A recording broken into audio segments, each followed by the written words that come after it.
a recording studio, 500 yards from the Berlin Wall. Soviet guards watching through binoculars, guns over their shoulders. David Bowie looks out the window and sees something that becomes one of the most famous songs ever written. And he keeps the real story hidden for 26 years. Hansa's Studio 2 in West Berlin, a former concert hall, once used by Gestapo officers as a ballroom in the 1930s. By 1977, that same room sat roughly 500 yards from the Berlin Wall. Through the window, 3 Soviet Red Guards watched the recording sessions through binoculars, Sten guns over their shoulders, with barbed wire and landmines buried in the wall behind them. Bowie was recording an album in a building that had hosted Nazi parties decades earlier, in a city physically split in half by Cold War tension. That tension is not a coincidence.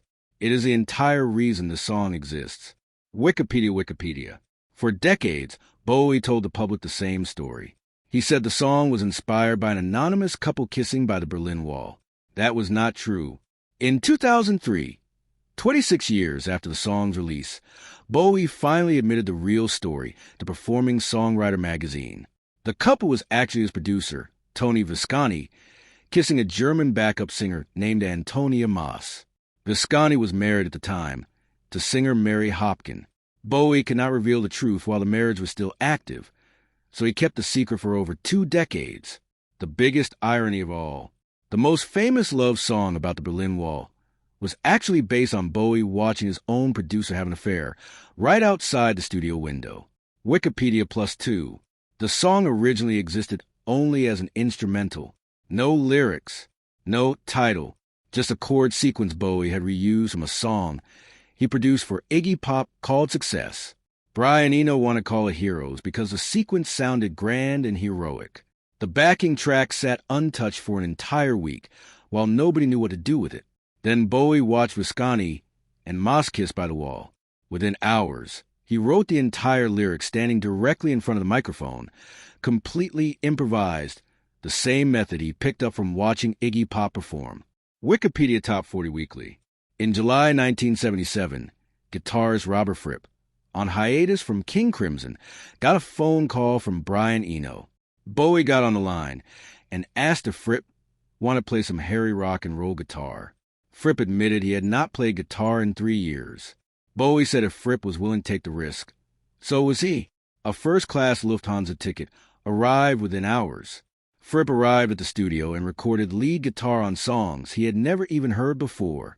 That guitar feedback, the sound that defines the entire track, came from a man who hadn't touched an instrument in 3 years, hearing the song for the very first time. Wikipedia. Heroes was released as a single in September 1977. It only reached number 24 in the UK. It did not chart at all in the United States. A commercial failure. It took 8 years and the biggest concert in human history, Live Aid in 1985, for the world to finally hear what Bowie had actually made. Then came June 6, 1987.